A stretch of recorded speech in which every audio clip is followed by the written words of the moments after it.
그래서 대장부는 움직이고 씀에 막힘이 없으니 계율에 제약받지 않아요. 계율에 제약받지 않아요. 계율을 지키고 범하는 것이 본래 생겨난 바가 없는데 어리석은 사람이 저 계율에 묶이는구나. 계율을 지키고 범하는 것, 이게 본래 없어요. 본래 생겨난 바가 없어요.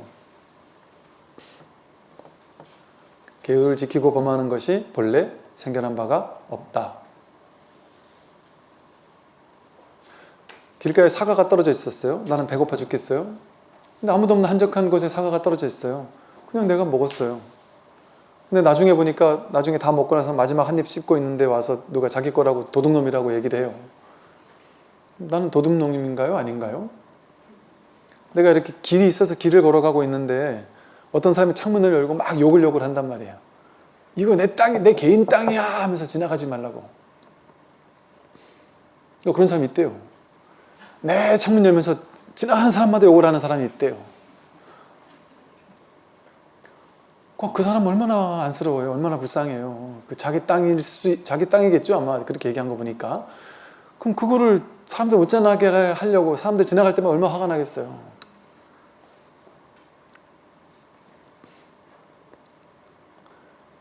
제가 어느 날 이제 세차를 하려고 뭐 이게 자기 혼자 하는 세차 있잖아요. 거기 가서 그냥 가끔 한 번씩은 이게 뭐죠 이렇게 비누칠 안 하고 이게 동전 세차하기도 너무 엄청 비싸요. 굳이 이거 안 하고 한 번씩은 그냥 물로만 한번 이렇게 하고 싶을 때가 있지 않나요? 제가 이상한가? 물로만 한번 하고 이렇게 나갈라 그랬더니 막 번개같이 사장님이 달려오셔가지고 이렇게까지 내가 욕을 먹을 일인가 싶을 정도로 화를 버럭버럭 내면서 이러려면은 오지 말라면서 빨리 동전 넣으라고, 동전 넣고 비누칠 하라고 하면서 이거 비누칠 안 하면 절대 안 된다면서 이거 뭐지 싶으면서 그냥 내가 이렇게 화날 일을 했나 싶어서 비누칠해서 이렇게 씻었어요. 씻고 나서 나중에 물로 하면서 뭔가 좀 안 좋은 문 닦으려고 이렇게 좀 닦으니까 또 쫓아와가지고 막 화를 내면서 여기다 차를 대놓고 닦지 말라고. 이제 예를 들어 이제 그런 분들은 나중에 이게 뭐지 싶어가지고 이제 그 집을 검색해 봤더니 그 댓글이 엄청 많은 거예요. 그 집 절대 가지 마라 뭐 이런. 그럼 이제 그 사장님은 사람들이 거기서 뭐 닦을 때마다 물만 뿌릴 때마다 속으로 얼마나 화가 나서 뛰쳐나오는 거겠어요. 저 사람 너무 안타깝다. 너무 가슴이 아프다. 저 마음을 좀 없애주고 싶은데 없애줄 도리가 없잖아요. 제 얘기 좀 들어보세요 한다고 듣겠냔 말이에요. 그런데 50보 100보지 우리가 모두가 비슷한 측면들이 있어요. 자기 생각으로 딱 정해놓은 게 있거든요. 사람은 이러면 안 돼, 저래야 돼. 이 사람은 이러면 안 되고 저래야 돼 하는 그런 게 딱 정해놓은 게 있단 말이에요. 자식들은 나한테 이렇게 해야 되고 저렇게 하면 안 돼. 그래서 딱 정해놓은 게 있어서 그것만 어떤 버튼 같아요. 자신 화 버튼 같은 게 있어요. 사람에게는. 그래서 어떤 특정한 말 한마디만 잘못하면 바로 화가 나올 수도 있죠. 특정한 행동만 보면 막 화가 나올 수도 있거든요.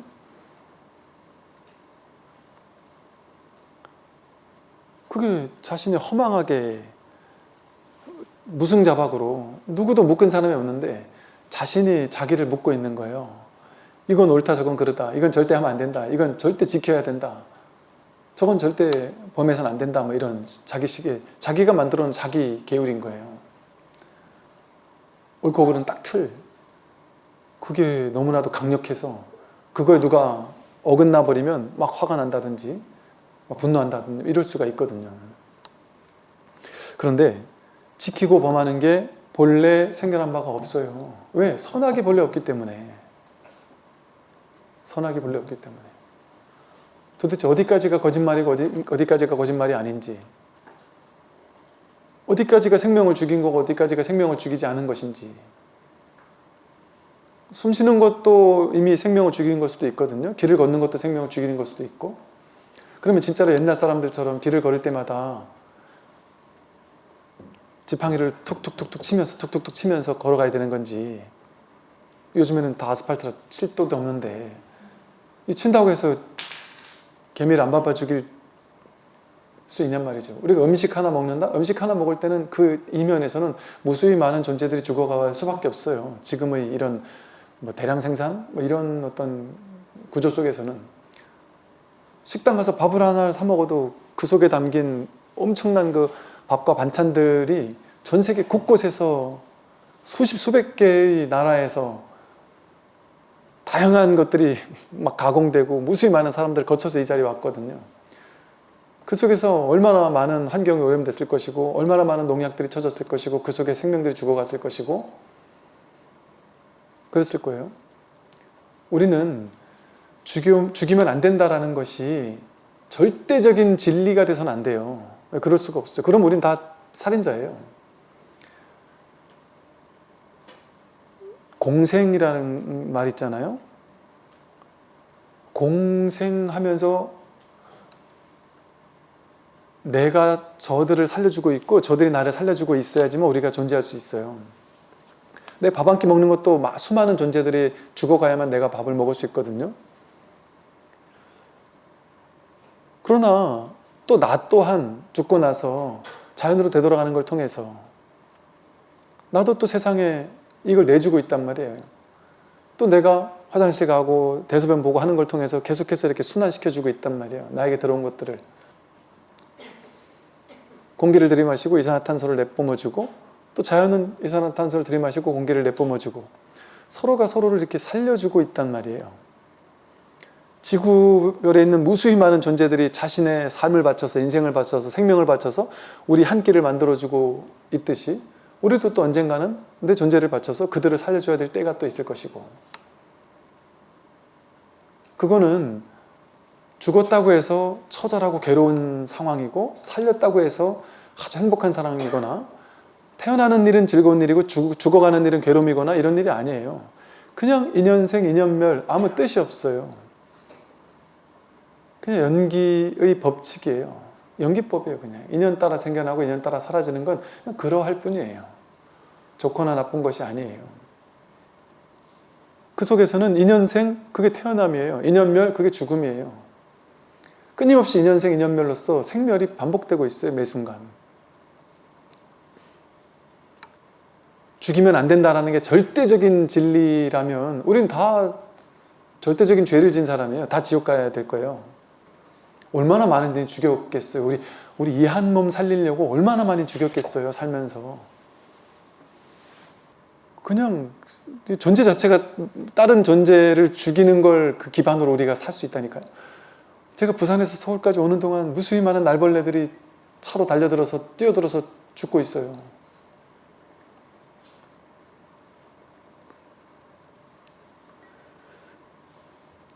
이렇게 범한다, 계율을 지킨다 이게 있으려면 선악이라는 반드시 지켜야 되거나 반드시 범해야 되는 안 되는 그런 어떤 절대적인 선악이나 계율이라는 게 정해져 있어야 되는데 불교는 그렇게 보지 않는다. 인연 따라 이곳에선 선인 것이 저쪽에서는 악이 될 수도 있죠. 많죠. 그런 일들은.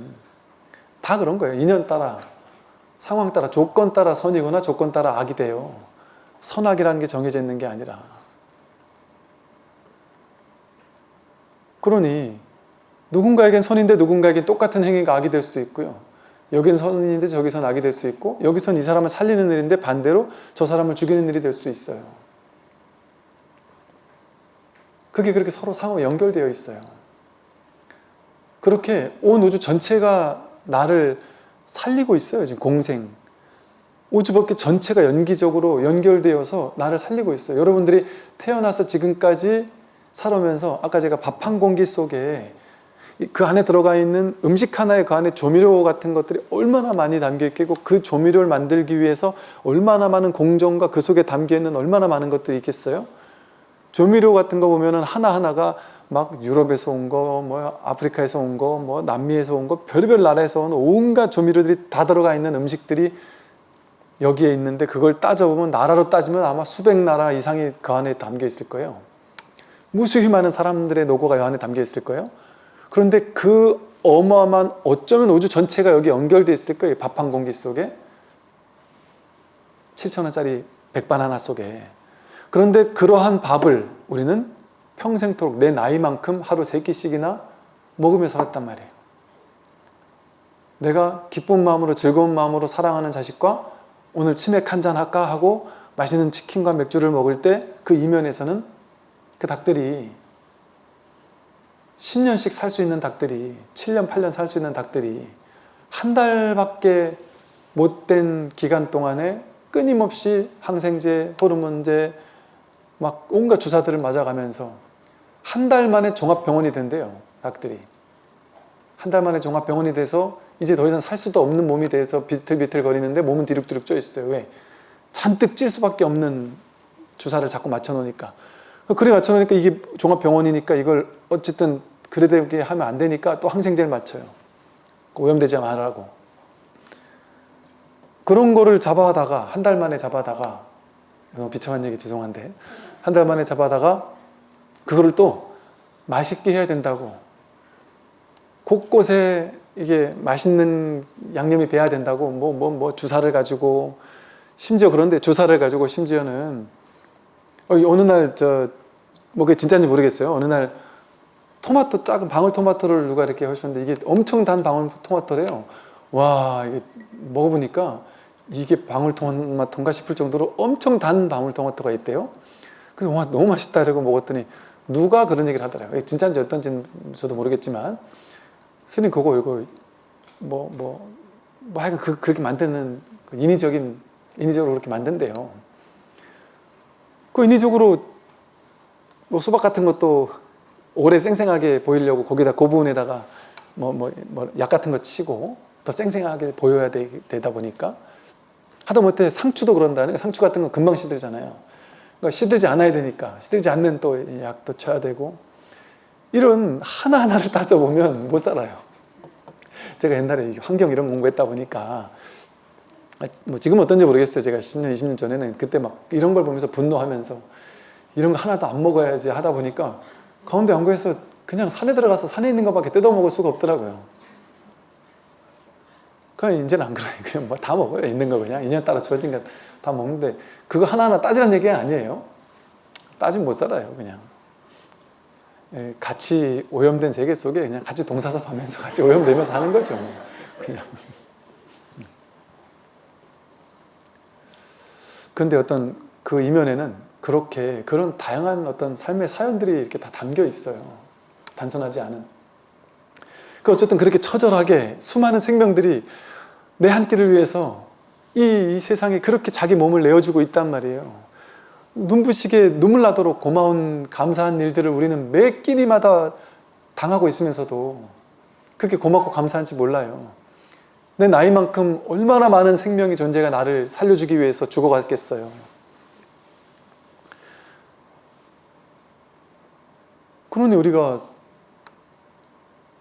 살면서 자꾸 자기만 나만 내 거, 내 돈, 내 지위, 내 권력, 내 거 이러고만 산다는 건 정말 할 짓이 아니지 않을까요? 우리가 정말 이 온 우주로부터 이렇게 많은 혜택을 매 순간 받고 살아온 공기만 없어도 우린 바로 죽잖아요.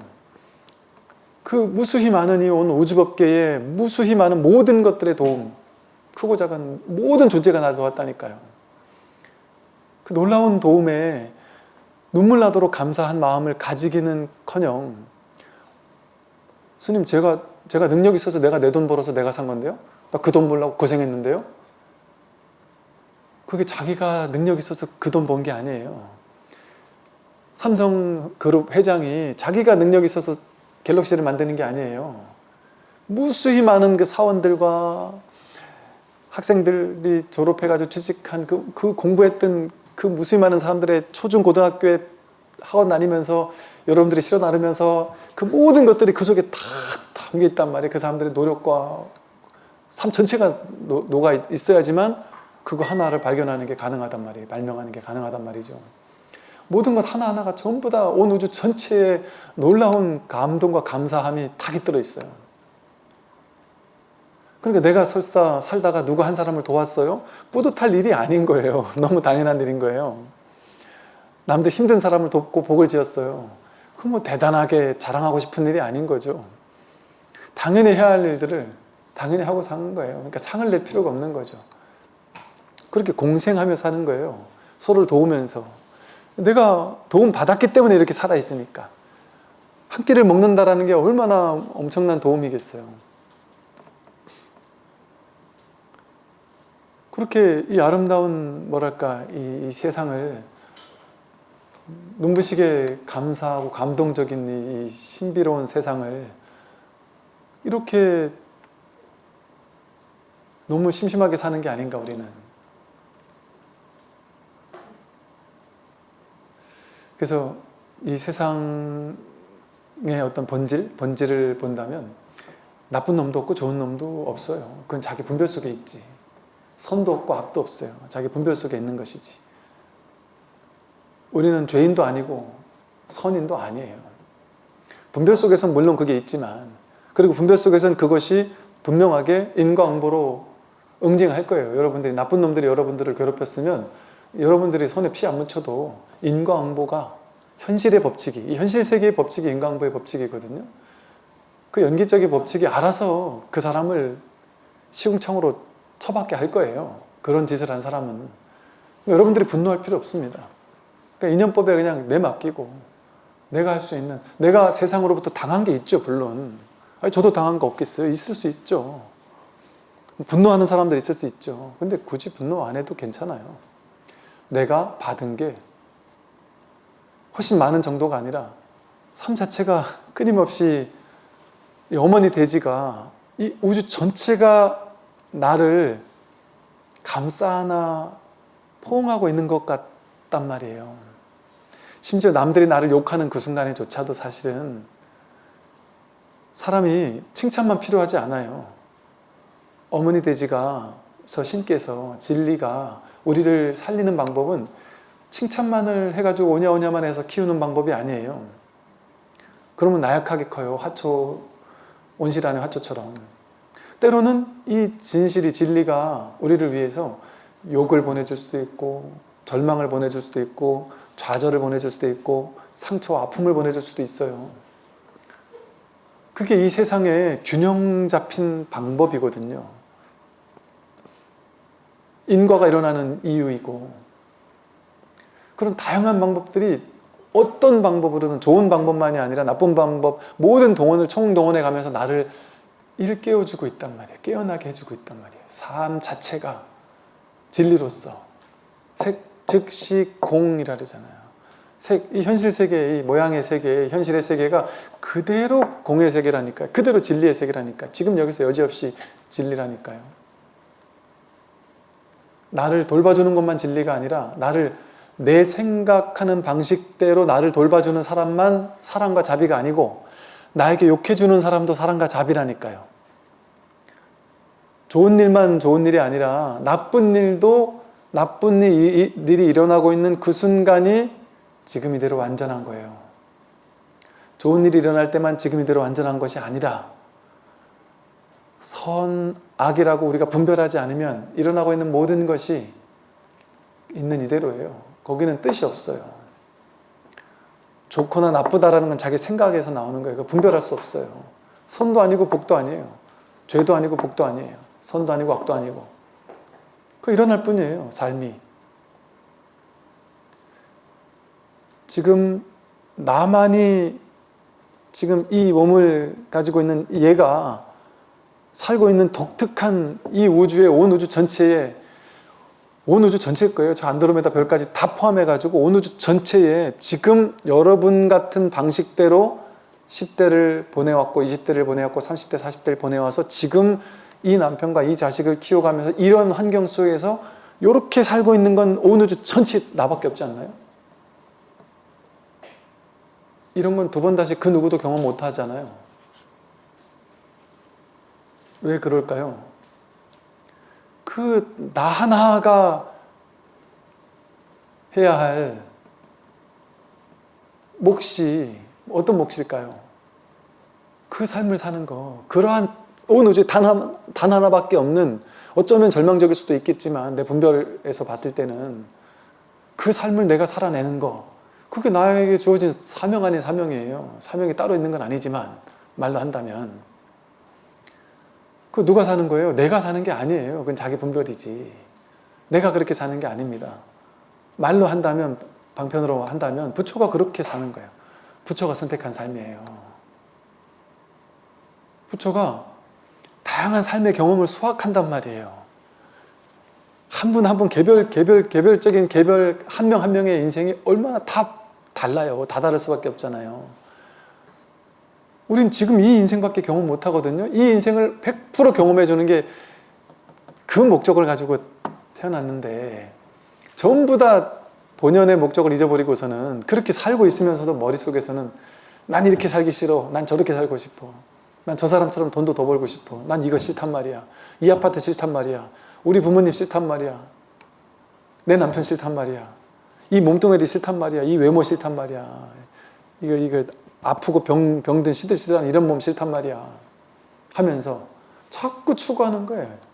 자꾸 남들의 삶을 기웃거리는 거예요. 그거는 그 남들의 삶이 바로 내 삶이에요. 나는 지금 주어진 이 부처로 100% 살아주고 그 사람은 그 부처로 100% 살아주는데 누가 그것을 수확해, 이런 지저분한 방편을 자꾸 써서 죄송한데 누가 이걸 수확해 가겠어요. 오로지 하나의 일불승, 하나의 부처님이 이 모든 것을 다 버리고 있다니까요. 대기대용으로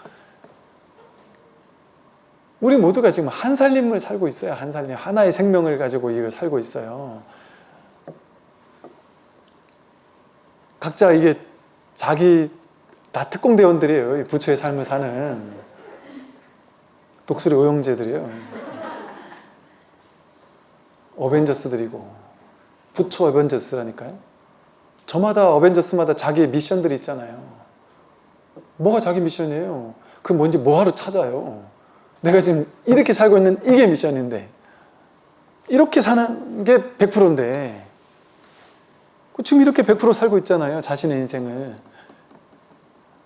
나라는 부처가 부여된 이 삶을 100% 살고 있잖아요. 지금. 그게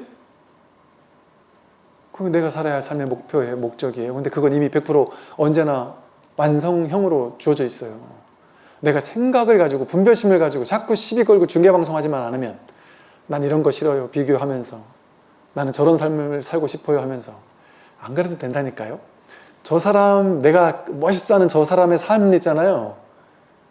내가 살고 있는 거예요. 그게 윤회 아주 좋아하시잖아요. 내가 전생에서 이 생으로 윤회했다가 이 생에서 다음 생으로 윤회한다? 이 사람이 내 윤회예요. 전부 다. 여러분 각자의 삶이 다 저의 윤회이고 부처님의 윤회이고 내가 죽고 나면 이 옆에 사람처럼 살 수 있고 과거 전생에 저렇게 살았고 이 전체가 나의 윤회라니까요. 하나밖에 없어요. 그러니까 뭔 윤회가 따로 있어요. 일불승이는 이걸 법화경에서 일불승이라고 불러요. 오로지 하나의 부처라는 이것만 우리는 타고 갈 수밖에 없다. 성문영각 보살승 따로 있는 게 아니다. 이런 인생 저런 인생 다 각자 자기 배를 타고 부처의 자리에 가는 것 같지만 그 모두가 결국은 일불승의 하나의 배를 타고 가고 있다. 나는 내 인생의 배를 타고 가고 있잖아요. 저 사람은 저 사람의 인생을 타고 가고 있잖아요. 저 사람은 부자 인생의 배를 타고 가고 있잖아요. 나는 지지리도 가난한 인생의 배를 타고 가고 있고 그게 다 일불승이라니까요. 똑같은 부처의 배예요. 모양으로 보면 다르죠. 근데 모양은 인연생 인연멸하는 인연 가합, 가짜로 합한 거라 진짜가 아니에요. 모양은 외모? 이건 병원 가서 뜯어 고치기만 해도 바뀌는 건데 이게 뭐 그리 진짜겠어요. 실제로 병원 가서 뜯어 고쳤는데 몰라보기에 이뻐지는 사람도 있잖아요. 그렇게도 하려면 할 수 있는데 그게 뭐 그렇게 대단하겠어요. 그런 거 하면은 또 그게 100%가 아닌 게 나는 몰라보게 김태희 사진을 가져가서 바꿔주세요. 5천만 원입니다. 알겠습니다. 사인해서 바꿨는데 와서 보니까 김태희가 아닌 거라. 최선을 다했지만 삑사리가 날 수도 있단 말이에요. 그럼 괴물같이 바뀔 수도 있잖아요. TV에 가끔 나오대요. 너무 한 몇십 번씩 성형수술해가지고 괴물같이 된 사람.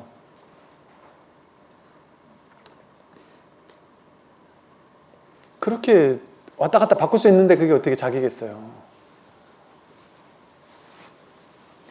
그리고 그게 성형수술 해가지고 인생이 확 바뀐 것 같잖아요. 사람들이 나를 뭐 좋게 보고 뭐 어쩌고 저쩌고 하면서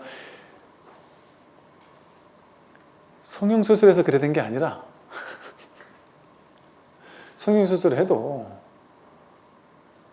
자기 인연이 그렇게 바뀌지 않을 인연이면 그렇게 안 바뀌겠죠. 아무리 성형수술을 했어도. 근데 성형수술을 안 했어도 바뀔 인연이면은 성형수술을 해서 바뀐 게 아니라 그냥 인연 따라 바뀐 건데 자기는 마침 그때 성형수술을 해버렸을 수도 있단 말이죠.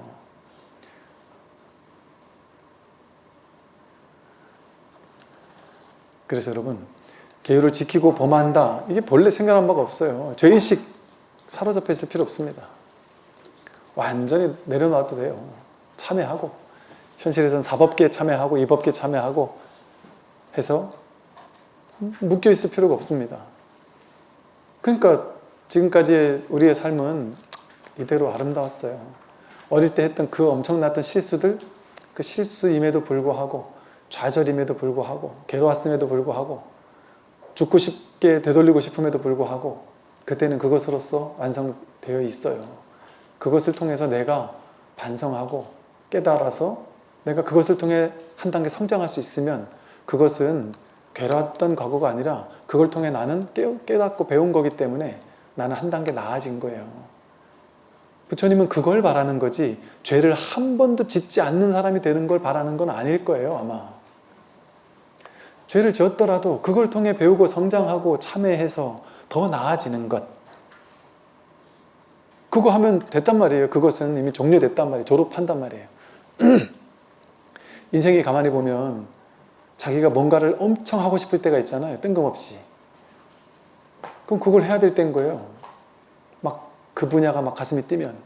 근데 그거를 충분히 하고 나면 충분히 할 만큼 하고 나면 하기 싫어질 때가 있어요. 이제 더 이상 쳐다도 보기 싫어질 때가 있어요. 왜 그럴까요? 거기에서 충분히 그걸 받아들여서 했기 때문에 거기서 이제 졸업할 때가 된 거예요. 그 업장에서 이제 끝낼 때가 된 거예요.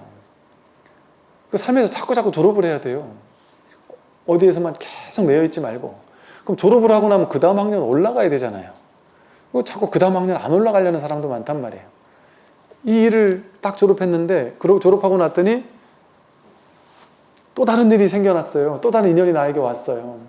그러면 내가 옛날에 익숙하지 않던 일이라고 해서 자꾸 거부하고 싫어하고 안 하려고 도망치려고 하고 뭐 도망칠만 하면 도망쳐도 괜찮은데 이게 자기 인연이 오게 되면 한 번, 두 번, 세 번 도망쳐도 계속 해야 될 때가 생길 수 있어요. 그럼 한 서너 번 도망치다 봤는데 자꾸 된다. 야, 이거는 뭐 인연인가 보다 할 때가 있잖아요. 그럴 땐 그냥 받아들여서 하면 또 새로운 학년으로 올라간 거예요. 그럼 그것을 충분히 할 만큼 해주고 나면 거기 졸업하게 돼 있어요. 제가 뜬금없이 옛날에 뭐 히말라야가 너무 가고 싶더라 했잖아요. 미쳤었나 봐요. 정말 갈 수 있는 상황이 아니었는데 얘가 미쳤나 싶을 정도. 내가 왜 이렇게까지 열병이 날 정도로 저 히말라야가 뭐라고 저걸 자꾸 그래 가고 싶지 싶었다니까. 그때는 이유를 알 수가 없었어요. 그런데 이상하게 있지도 않은 제도가 갑자기 만들어져가지고 저를 히말라야로 보내더라고요.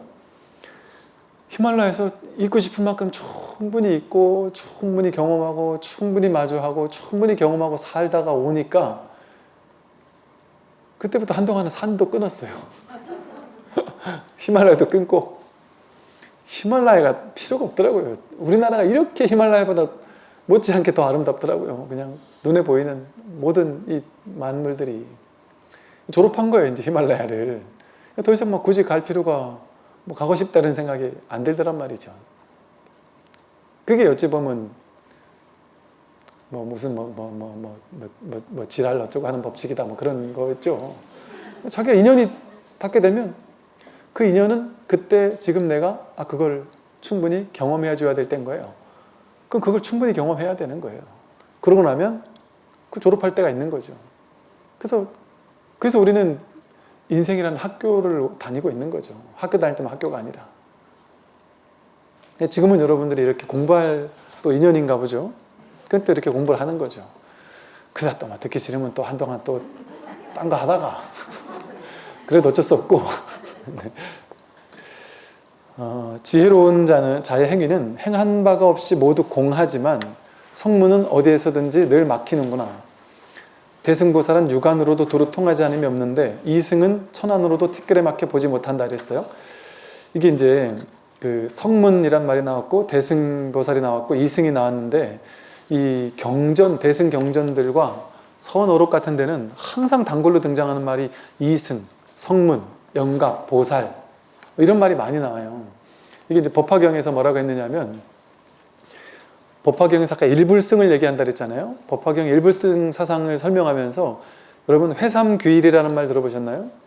법화경의 주요한 사상이에요. 회삼귀일. 우리나라가 신라 시대 때 불연국토 사상이라고 있었어요. 신라 시대는 불연국토다. 인도에서 아쇼카 왕 때 이렇게 이렇게 아쇼카 왕이 그 부처님을 가지고 절을 미처 못 만들어 가지고 이건 우리나라랑 인연이 없나 보다 해서 인연 있는 국토에 가서 절을 짓고 부처님을 모십시오 하고 배에 띄었다는 거예요. 근데 몇백 년 있다가 신라의 땅에 도착해 가지고 신라 지금 경주에 황룡사지 터에다가 그 부처님을 모시고 탑을 세우고 그랬다는 거죠. 그래서 그게 우리나라의 어떤 그 힘으로, 우리 부처님의 힘으로 그 삼국이 하나로 통일됐다 이렇게 해서 신라 시대는 불연국토다 이렇게 본단 말이에요. 그 당시 그래 느꼈단 말이에요. 그래서 부처님과 직접적으로 인연이 있는 땅이 바로 이 신라다. 그러니까 이게 신라는 부처님과 인연이 있는 곳이라는 거예요. 그래서 신라가 삼국 통일할 때 고구려 백제 신라가 하나의 신라로 통일한 거잖아요. 그거를 회삼귀일 사상에서 모든 어떤 역사적인 전쟁을 일으키든 뭐가 있든 이게 좀 선진적인 나라 이런 곳일수록요 그걸 그냥 일으키지 않아요. 뭔가 정신적인 기반, 사상적인 토대 그것을 바탕을 두고서 그 일을 벌이거든요. 그래서 회삼귀일 삼승을 돌이켜서 하나 일불승으로 나아가자라고 하는 법화경의 회삼귀일의 가르침처럼 고구려 신라 백제라는 삼국은 하나의 통일신라로 가야 된다.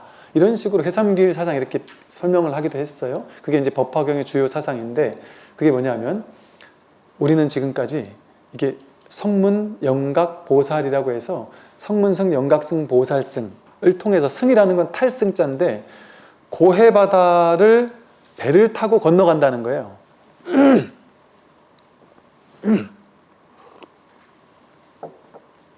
불교의 방편에서는 이 차 안에서 중생의 차 안에서 저 피안으로 배를 타고 건너가는데 어떤 배를 타느냐? 다양한 배를 타고 갈 수 있다.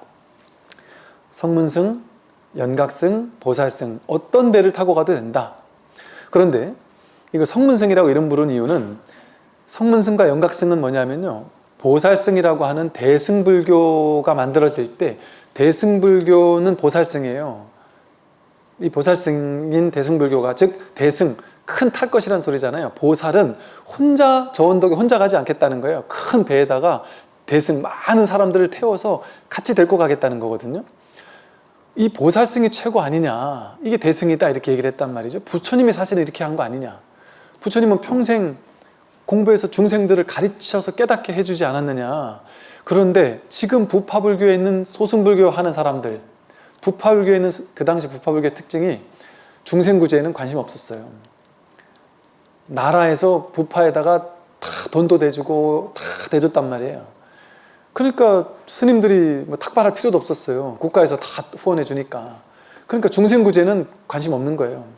부처님 열반 이후에 200년 넘게 부파불교의 시대가 있는데 그동안은 부파가 한 20개 가까이 나뉘다 보니까 누가 더 정통성이냐 가지고 싸우는 거예요.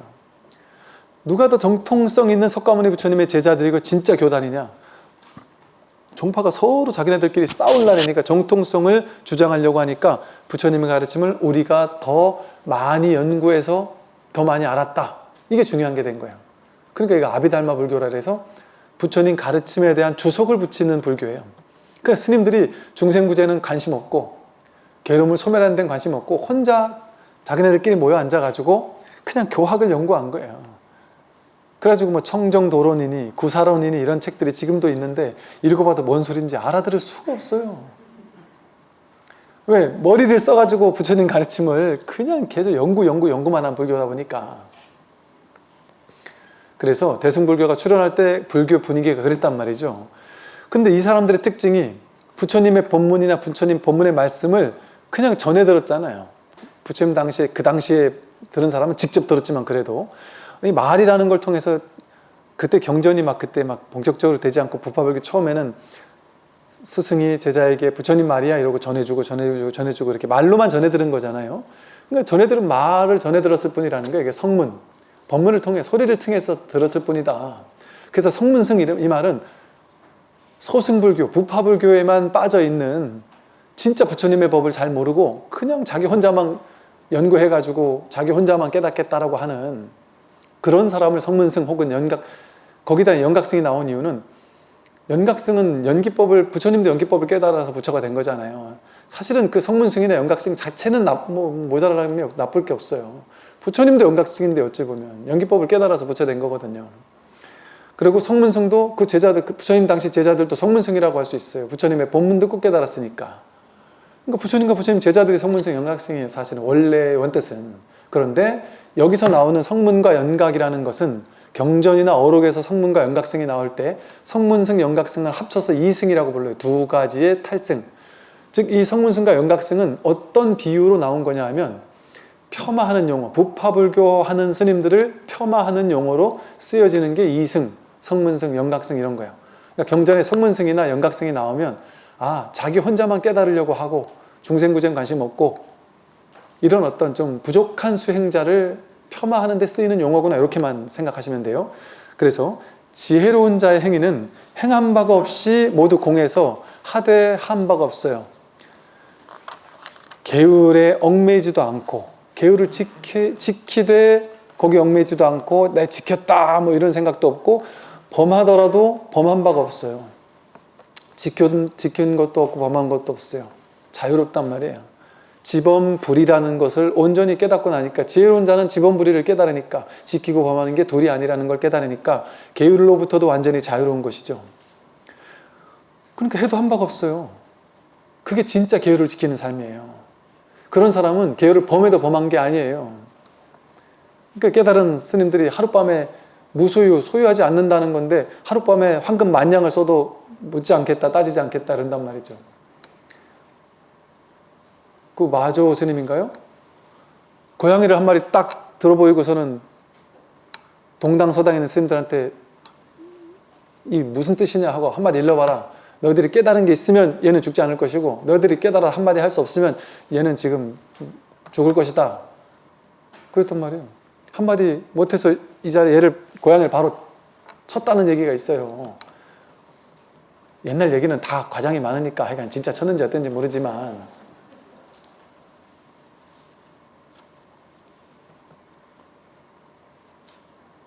그게 뭐랄까, 이게 진짜 죽이는 거냔 말이에요.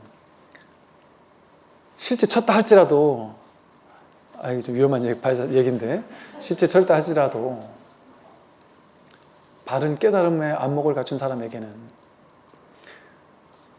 계율을 범해도 범한 게 아니란 말이에요. 지켜도 지킨 바가 없고 하되 함이 없이 하기 때문에. 그렇다고 깨달은 사람이 그런 짓을 하느냐? 그렇지 않아요. 강렬하게 어떤 인상을 풍겨주기 위한, 사람들을 강렬하게 각성시키기 위한 하나의 방편들로 쓰여 있는 거예요. 그럼 뭐 옛날에 구지화상은 제자들이 올 때마다 선화를 딱 들어보였단 말이에요. 법을 딱 들어보였단 말이에요. 그러니까 그 구지화상 밑에서 맨날 쳐다보던 동자가 구지화상이 없는데 어떤 스님이 와서 스승님 안 계시냐니까 어디 가셨는데요? 이러니까 탕이네 하고 다시 돌아가려고 하면서 귀가 푹 죽어 있으니까 동자가 저한테 물어보세요. 제가 스승님 얘기하는 거 다 알려드릴게요. 그럼 도가 뭐냐? 물어봤더니 동자가 이랬단 말이에요. 그래서 그 제자가 깨달아 갔다 이런 얘기도 있어요. 동자 같은 소원을 보고 깨달았을 수도 있어요. 그럴 수 있어요. 왜? 이거는 직진심에서 보여주는 사람에게 달린 문제가 아니라 간절하지 않느냐의 그 제자의 마음 상태에 따라 달린 거기 때문에 그래요. 물론 줄탁동시로 스승이 딱 바르게 알려주면 더 빠를 수 있겠지만, 그 나중에 이제 스승이 와서 막 어깨에 힘이 들어가지고 스승님 제가 한 명 깨달아 보냈습니다. 어떻게 했냐? 설명을 이렇게 했습니다. 했더니 그 칼로 확 잘랐다잖아요, 손가락을. 실제 잘랐겠냔 말이에요, 그걸. 뭐 스승은 그런 거 자르는 사람이냔 말이에요. 그러면 깨달은 사람도 얼마나 위험한 사람이에요. 막 고양이 목 치고 동자 자기 제자 손가락 자르고 깨달은 도인들이 그런 사람입니까? 아니라니까요. 이게 충격요법이라니까요. 충격요법. 그런데 성문은, 이게 어리석은 수행자의 소리예요. 성문이라는 말은, 어리석은 수행자는 어디에서는 늘 막혀요. 그러니까 처음 공부하는 스님들은, 저도 어릴 때 뭐 그랬지만, 공부하는 스님들은 내 막혀요. 내가 오늘 마음이 찜찜해요. 맨날 찜찜해요. 죄의식에 사로잡혀요. 항상 내가 계율을 잘 지켰나 안 지켰나 막 맞춰보고, 이게 맞은 걸까 틀린 걸까, 계율에 어긋난 걸까 어긋나지 않은 걸까, 부처님 이걸 몰래 봤을까 안 봤을까, 나만 알고 있을까, 내 속마음도 부처님 읽고 계실까, 염라대왕 앞에 가면 이거 내 들킬까 안 들킬까, 그런 거에 대한 죄의식에 늘 맞춰보면서 죄의식에 시달리면서 산단 말이에요. 그러니까 불안해요. 우리는 뭐 하나 자기 마음대로 못해요. 자기 마음대로 당당한 자기 부처가, 내가 절에 가기 싫을 때, 교회 가기 싫을 때 마음대로 못 가요. 벌 받을 것 같아서. 그러고 살잖아요, 사람들이. 그 죄야 하면 죄인 줄 알고. 그 얼마나 많은 거대한 이런 그 관념들이, 옳다 그르다라고 하는 관념들이 우리를 묶고 있습니까? 그런데 불교에서 뭔 말을 하는 거예요? 여기서 이게 진리야, 저기서 진리야 하는 모든 것들이 싸그리 쓸어버리는 거예요. 그게 전부 다 관념일 뿐이다. 그 모든 것으로부터 자유란 말이에요. 그래 놓고 이것만 진짜야 하고 다른 거에 묶이도록 주는 게 아무것도 없단 말이에요. 벗어남만 있을 뿐이지. 우리는 그래도 되는 존재라니까요. 부처기 때문에. 그럴 수 있는 존재예요. 그렇게 거룩하게 보이는 사람의 말에 끌려다니면서, 여러분 누가 턱 달리고 막 대단해 보이는 사람이 여러분 집에 갑자기 띵동하고 나타나가지고 이 집안에 우환이 있습니다 하든지, 아이고 큰일 났다 하면서 당신 머지않아 죽겠다 하든지, 집안에 있는 사람 누구 한 명 크게 다쳐 죽겠다 하든지, 그리고 휙 돌아서면 잡을 거야 안 잡을 거예요? 잡는다니까요. 제일 쉽다니까요. 여러분 이거 여러분만 잡는 게 아니고 우리만 잡는 게 아니라 유명한 대학교 교수면 안 잡을까요? 대단한 회장님이면 안 잡을까요? 높으신 분들이면 안 잡을까요? 더 잘 빠져요. 제가 오랫동안 다양한 전해 들은 얘기들이 많아서 말 잘 알아요. 이걸 중생이라고 하는 거예요. 중생들은 말에 끌려다니기 때문에 그거 조심하라는 거예요, 여러분. 그거를 뻔히 알고서 그걸 조장해서 써먹는 외도들이, 사이비 이단들이 있단 말이에요. 그게 중생들의 약점인 줄 아는 거예요. 그걸 파고들어가지고 돈 뜯겨먹는 사람들이 많다니까요. 저한테 상담하는 분들, 그런 분들 많아요. 할머니들이 자기는 전 재산을 갖다 바치고 나서야 그게 사이비 외도인 줄 뒤늦게 깨달았다.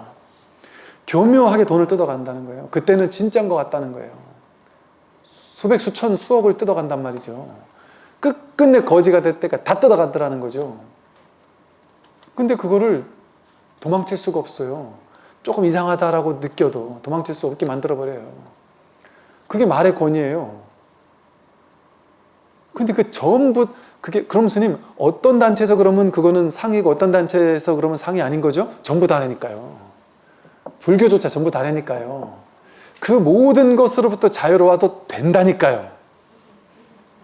그게 부처라니까요. 그게 금강경에서 말하는 범소유상 계시 허망이라는 거예요. 무릇 상이 있는 바 모든 것은 허망하단 말이에요. 이쪽 단체 건 옳고 저쪽 단체 건 틀리고, 불교는 옳고 불교 아닌 건 틀리고, 이 말을 하는 게 아니에요. 불교도 거기에 묶여있으면 다 틀린 거라니까요. 불교에서도 그러는 분들이 있을 수 있어요. 묶어두고서 너 천도제 안 하면은, 이거 뭐 몇천만 원짜리 천도제 안 하면 너 큰일 난다, 부모님 큰일 난다, 그럼 후손까지 영향 미친다, 안 할 거예요. 두려워서 한다니까요. 아무리 똑똑한 사람도 두려워서 한다니까요.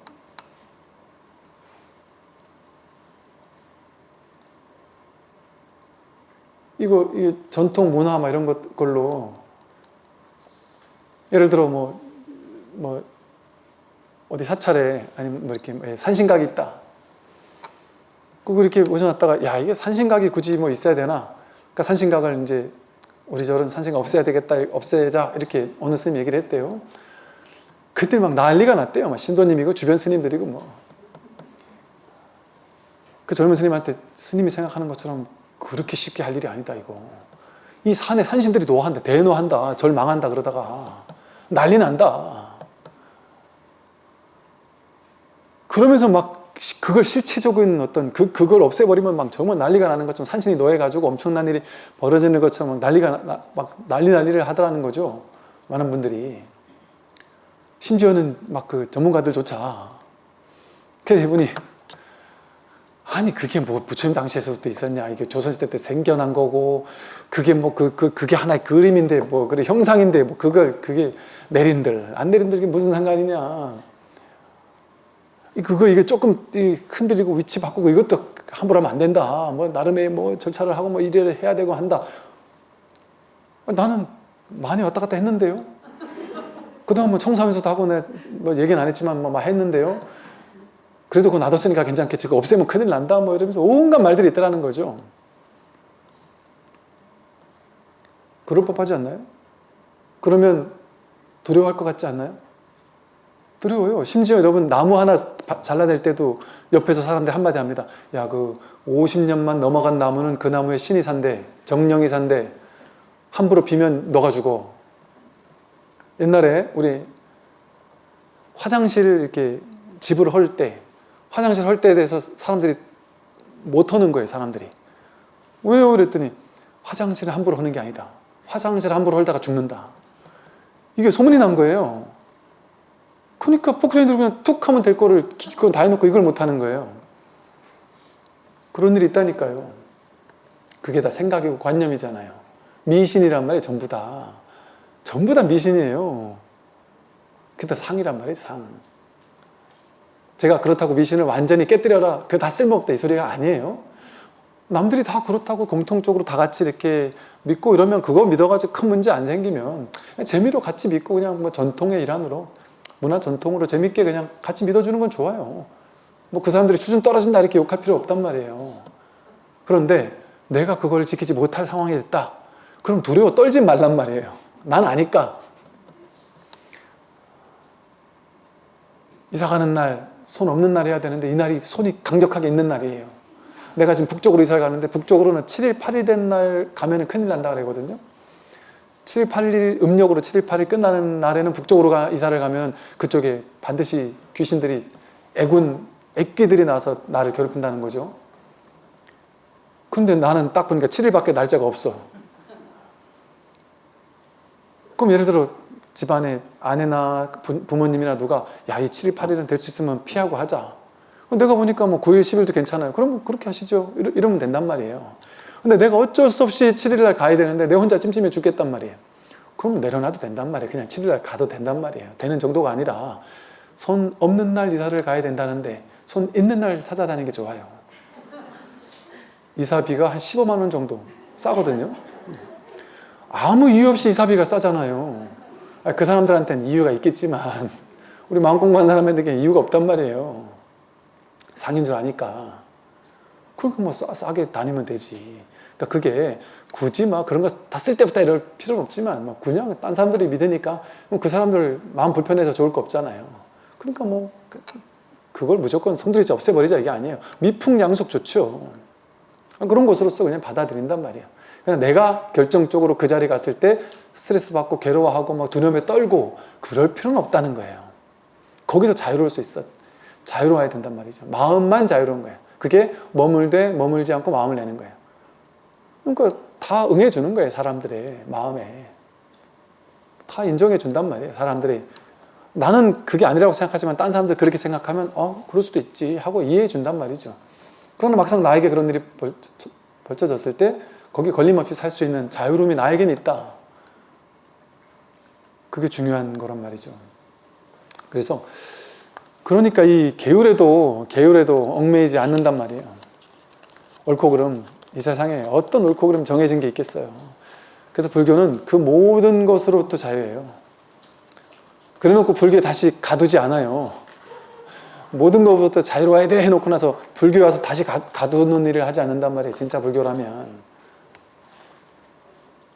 그러니까 불교에서는 하산하라고 하는 거예요. 여기 넌 죽을 때까지 이 절 다녀 이게 아니에요. 바로 깨달았으면 하산해서 너가 할 수 있는 만큼 법을 전해라 이렇게 하는 거래요. 오늘 여기까지 말씀드리겠습니다. 선마십시오.